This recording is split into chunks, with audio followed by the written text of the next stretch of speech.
Christmas to you. Welcome to the Jackson Cloud. I'm Godzilla. Baby Yoda, I am. And I'm Harley.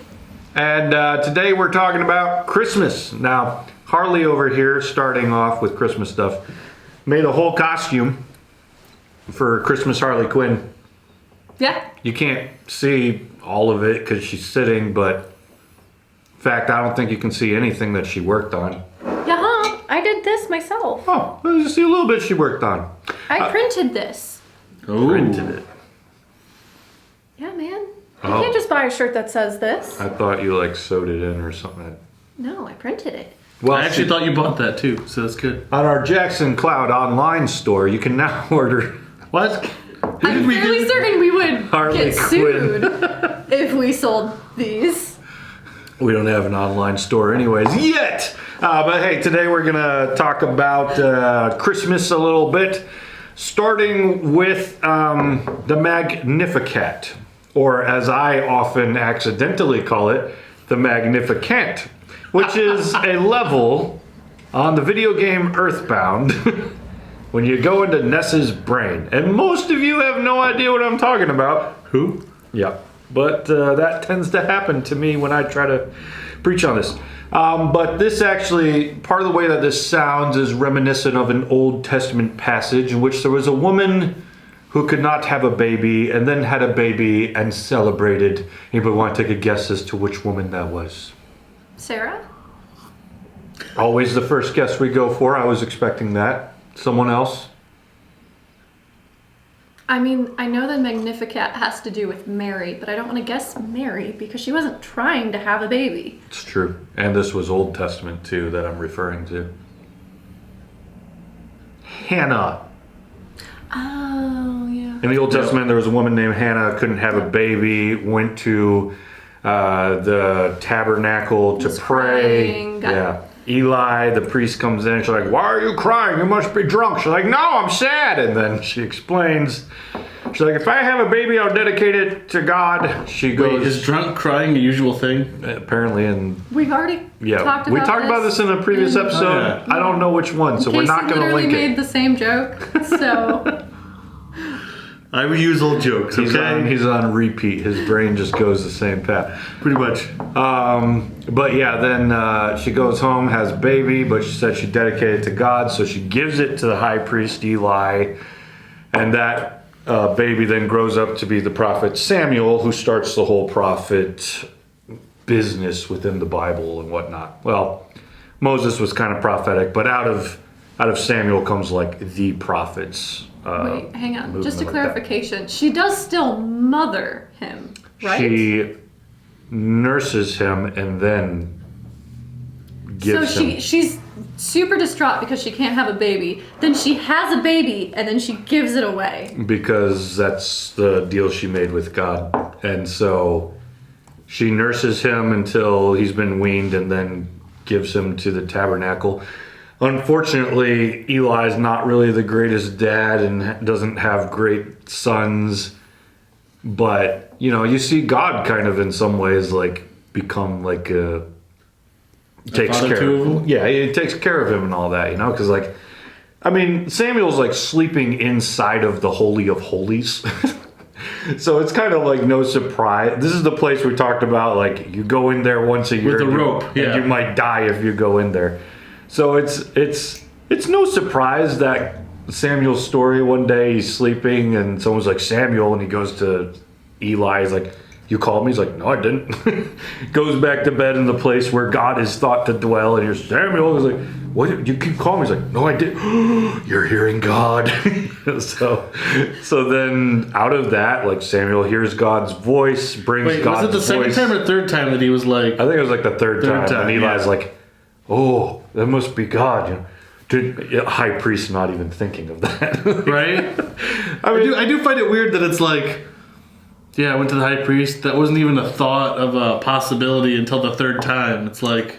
well, yeah. In Samuel's time, the people taking care of the tabernacle were not great people. In fact, God kind of pronounced that they were all going to die for the way that they had treated things and abused that area and whatnot. So eventually Samuel, you know, he he's the one who heard God's voice in the midst of a time where God had been known to be very quiet. Like Samuel's whole story starts with like, we haven't heard from God in a while, and then all of a sudden Samuel's like the one who brings God's voice back because God starts talking to him. And then out of Samuel, all the prophets, there's like clans of prophets that rise up. So he's been like training prophets to like continue doing this work and whatnot. So anyways, that's all extra. All I meant to say was Hannah has this moment of great celebration that she's had a child. And the way... Wait, the child? Not the child. A child. You're going to really get this cultish if you... And that's where Baby Yoda came from. No.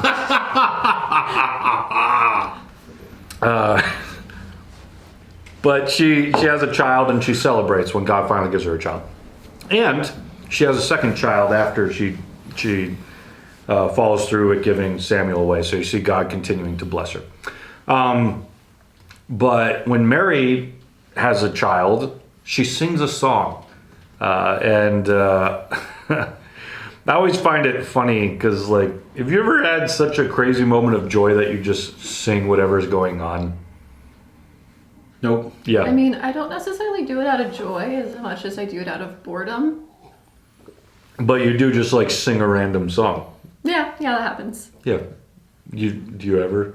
Like, washing the dishes, ba-doo-ba-doo-doo. Yeah. No? No. Okay, all right. Like, I guess the closest I could think of is I tried to do a Screamo song against the mower one time. We're back to screaming while mowing the lawn. We're going to continue this conversation over here. Well, I think of my daughter, okay? She's You forget her 5 age? years old, and she sings everything she does. Like, during COVID, I've had to, like, work from home. So, like, I'll be, like, in the basement doing some work, and upstairs I'll hear, walking across the room, yeah, Beckett playing video games. I'm drawing on the table. Wait, what? yeah, washing my hands. Like, this is not uncommon whatsoever. She sings everything she does. That really reminds me of the wife on Bob's Burgers. Yes, Okay. Linda. Yeah, Linda. Yeah. Yeah, it's very much like Linda, just singing anything that comes to her mind. It's the same with my daughter. It's just like singing everything. And just to be like so free and overloaded with joy to the point that your words would come out as music. Like, it sounds like a thing of fiction. Like, it's Broadway, right? Like, whenever you're watching Broadway, you're always expecting the cheese to happen when someone's like, well, let me tell you about that, sir. Ding, ding, ding, ding. And you're like, yeah, this doesn't happen in real life. Except it kind of does. It's not as good. The music is usually bad when you're just making it up on the spot. And there's no, like, 3 or 4 part harmony. Yeah. Or music in the background. But it is actually a thing where we just kind of like out of joy or boredom or mowing begin to like sing out the song that's on our heart. Here's the thing, it wasn't necessarily like a happy song. That's why it was me trying to yell because I was angry at having to mow the lawn. Therefore, it was trying to get my anger out. When he bought a house, he was unaware that this was a thing you had to do. No, this was in high school when, like, my parents made me mow the lawn as a chore. It was bad. Would you like to talk more about that? Well, yes, I will.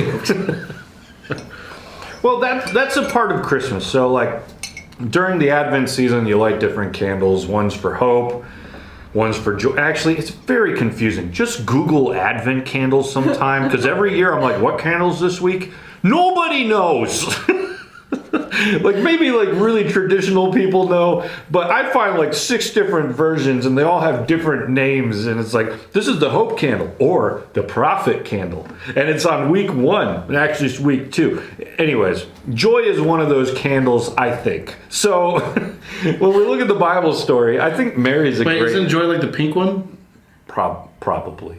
Okay. But like Mary's a good example, I think, of joy, because if you were to like just be reading Luke and you're reading this whole story, it's like, oh, she's really excited, she's having this baby. And then she walks into the room, sees her relative, and she walks into Elizabeth and just like, my soul magnifies the Lord. You know, like I just like to like imagine. I know that Luke is using like a literary device. You know, she walks in, she sings, or maybe she wrote this song down and passed it on to Luke later. Like, here's a song I wrote when I found out, you know, I was blessed, and the whole song has a certain like echoing of Hannah's song of joy too. God's come through, God's chosen me, God's used me. Maybe we might say like God's voice has returned, even in a sense. Like that was a dry season and then God showed up, and they've been in exile and now God shows up. Whatever the case might be, or a new prophet's being born. Yeah, you could keep looking at the allusions between the two. But it's a moment of joy for Mary, which should strike us as odd. You know, when young people get pregnant outside of wedlock, regardless of what your convictions might be on that, most people struggle.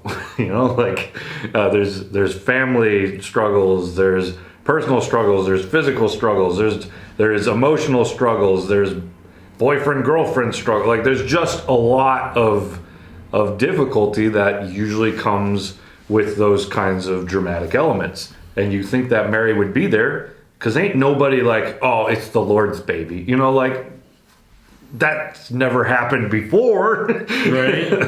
And so, like, that's not what's going through. Oh, no, this is from God. Okay, Mary, sure it is. You know, like, other than Elizabeth, who has also had this, like, miraculous prophecy, there's probably not many people taking Mary on her word on this one, you know. Now, I do have a question that popped in my head. Uh-huh. This is going to be an interesting question. Yeah, it usually is. What style of music do you think this song was originally in? I'm going to let Olivia take this one. Ba ba ba ba ba ba ba ba ba. I don't know where the rest of that tune is going, but Dun, dun, dun, dun, dun. Is that a hymn? Did you just sing a hymn? no. I thought it might have a little bit more of a Jewish flair to it, but you know. I was thinking in my head, I was like, what style of music would that be in? And I tried to like cycle through different style of musics, and they all sound very interesting. It's in Hebrew too, so it's right. or actually Greek, excuse me, because it's New Testament. Unless it's quoting Hannah's. Never mind. It's just going to get just. This conversation is de-evolving really quickly. That was so much Music more. doesn't translate well. And does not need to in this particular case. But, That was just the thought in my head. That was. well, whatever joyful tune she had taken, I hear it in a major key personally. Oh, okay. She walks in excited about what has happened when she could be really miserable. You know, like people throughout history have been chosen by God to do crazy things, and they have not always come to the table the way that Mary does. Like Moses. This is a classic line from Moses. Let me quote it correctly too. So yeah, so like with Moses, like first off, Moses was definitely not the most cheerful, joyful follower of God. From the very get-go, if you pay really close attention to the things he's saying, he is constantly trying to get out of doing everything that God calls him to do.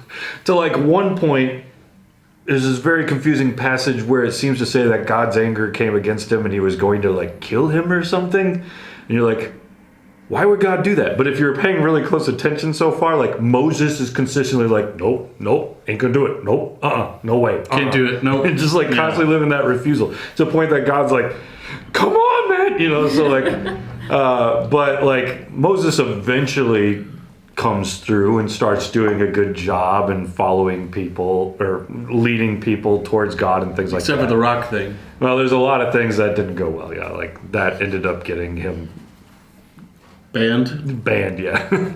Or at least not seeing the promised land himself. But there's one particular passage where Moses has just had enough and just kind of like cries out,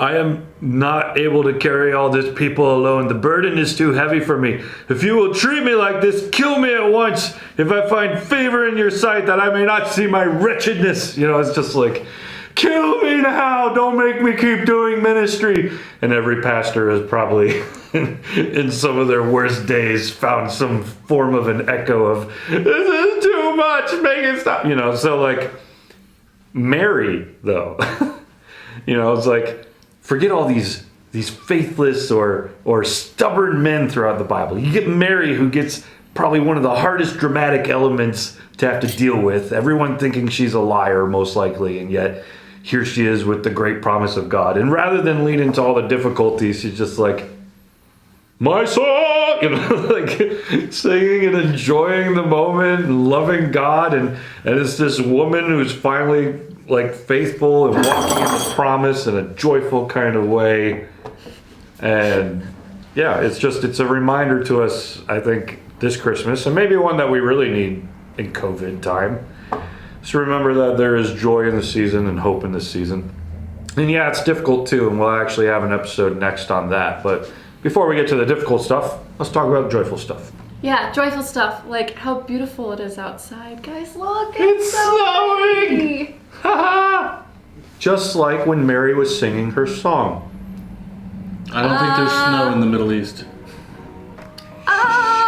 Let us have our American Christmas. All right, dude. Isn't the technical timeline of when this happened also not December? Don't worry about it. None of this. And here's the other real question. Nope. Not listening anymore. Did Mary know